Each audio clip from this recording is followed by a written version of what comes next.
On. Yan, good morning mga kalumutes. Yan, nandito tayo ngayon sa ating ibunan at mag-harvest tayo ng ilang painakay natin. Yan, meron kasi tayo dito. Yan, inakay yan. Mga painakay natin, magkakapatid yan. So, ilan ba? Dalawang Lutino, hindi ko pa na-check kung opa parehas. Tapos, albino. Yan, albino, tsaka Fire blue. Yan, mga painakay natin. Yan, ganyan ako mag-harvest mga kapatid, mga kalumit. Kung nasa labas na ng ng nest box. Yan, hindi na yun pumapasok ng nest box kasi may itlog na ulit yung parents niyan. Ayan yung fire blue. Mukhang sapphire. Yan, magkakapatid yan. Siguradong kumakain na yan kasi lagi na lang nasa labas ng nest box yan. So ganun yung pag-monitor natin sa mga inakay natin kung paano ha-harvestin yung lumalabas na talaga ng nest box.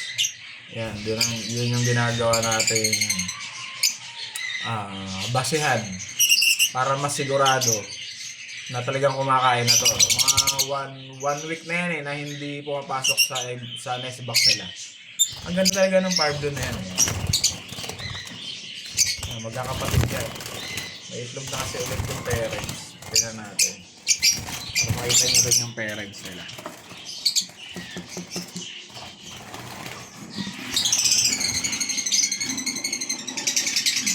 Yan, may apat na eggs.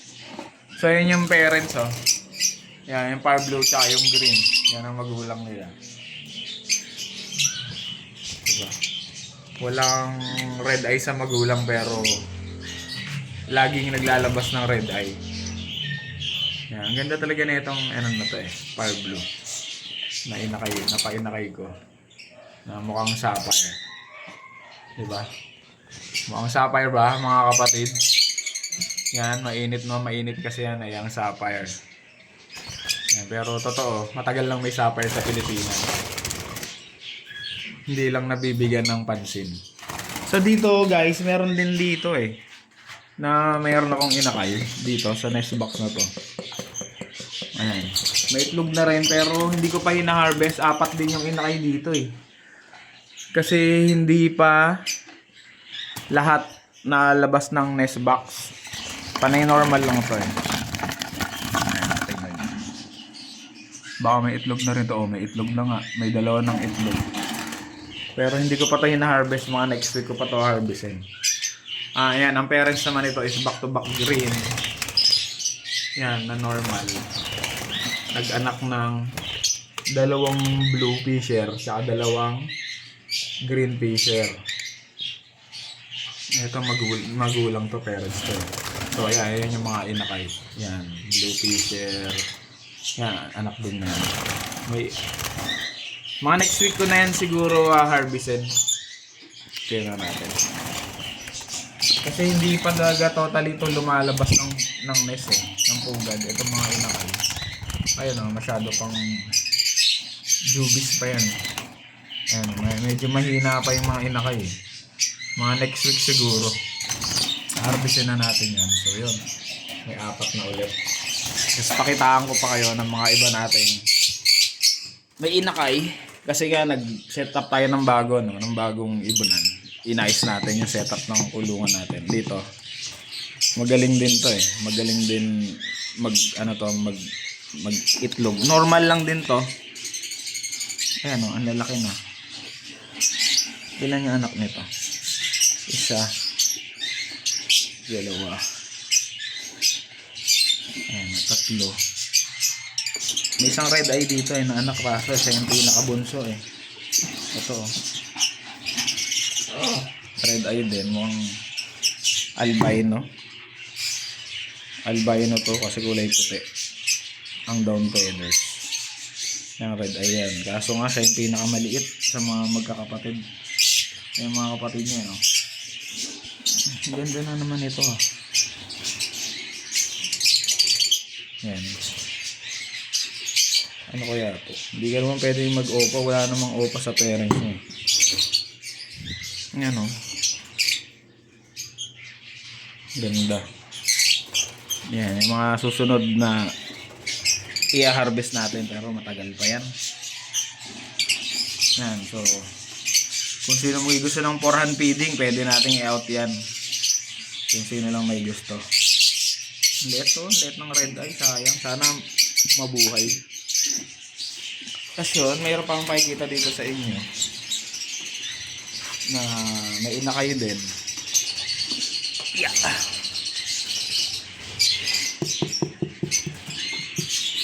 Ito pa.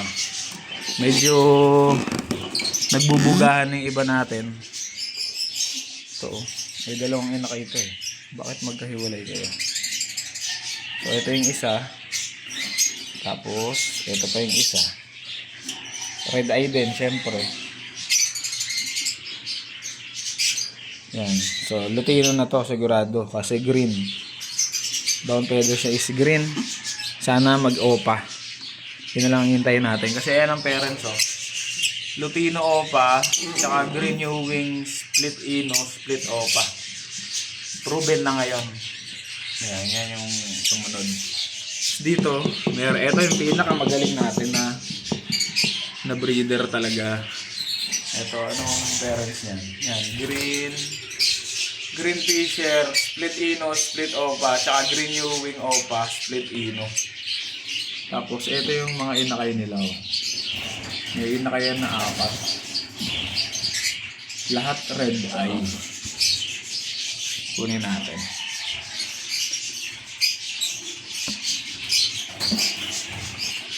Ito yung isa. Lutino na to. Hindi lang natin alam kung magiging opa ba. Check pa natin. Ito namang isa. Albino na to. Kulay white eh.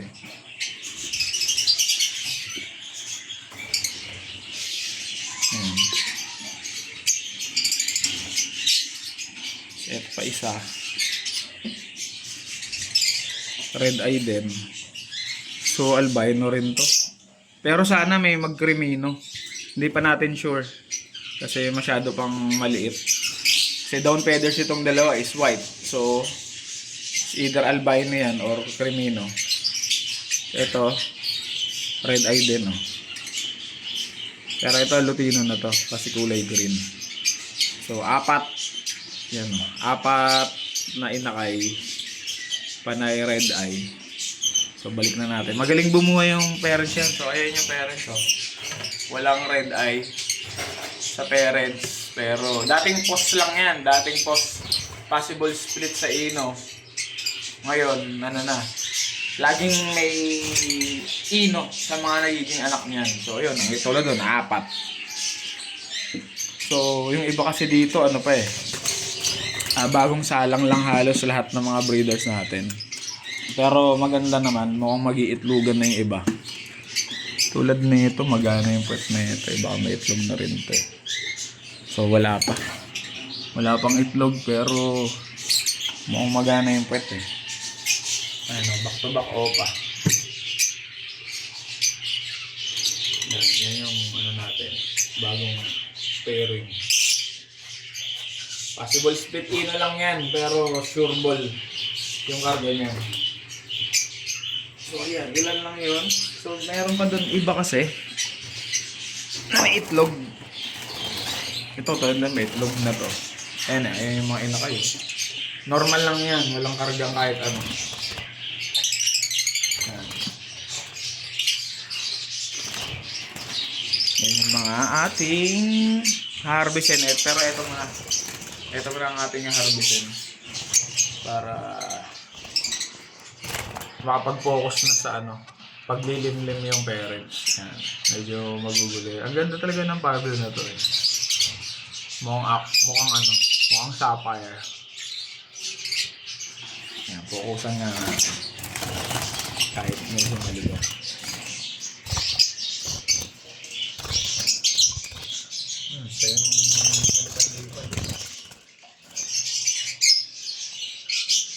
Yan, na kaya na niyan na mabuhay, kaya pwede na natin yung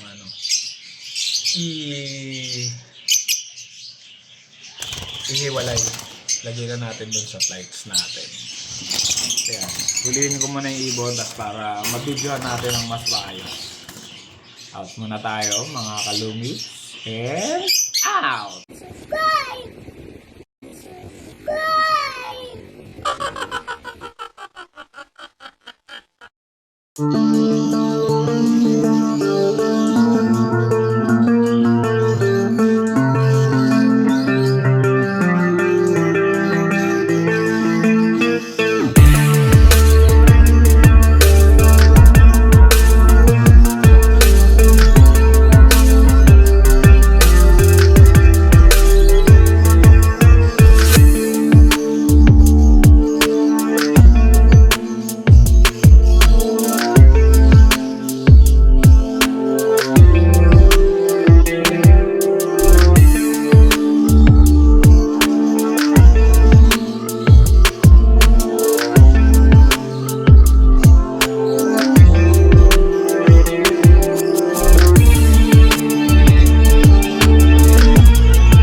So ito na guys yung mga natin na harvest.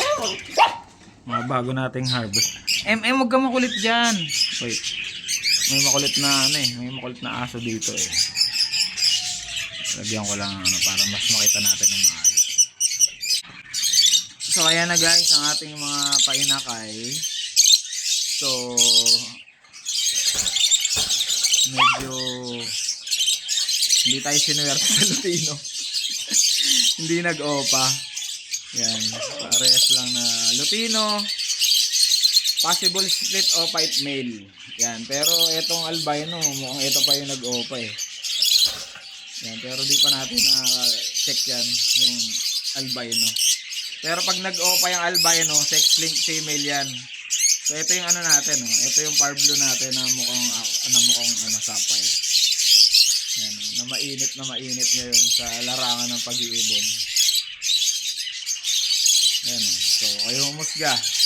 Mukhang sapphire o sapphire? Ayan, so yan. Naka-ready na yung ating dito. Uy, meron na tayo ditong sing-sing. Siyempre, kailangan nating lagyan na ng sing-sing.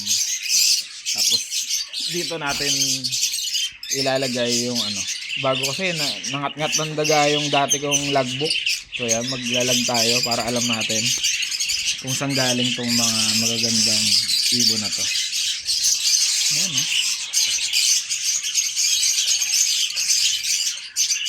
mamaya bibigyan natin ng separate tong ito, tong parbilo na to. Yan, lagyan muna natin ng sing-sing para mailagay na natin sa double cage itong magkakapatid na to. So Ayan na mga ka-low-mutes ang ating bagong harvest. Magkakapatid yung apat na yan. So, may itlog na ulit yung parents nila, kaya hinarvest na natin. Yan. Ganda talaga na itong par blue na to, no? So, para siyang sapphire. Yan. See you sa susunod na video, guys. Update tayo sa mga iba pa nating pababang mga ibon. Salamat sa panonood, mga ka-low-mutes. Bye!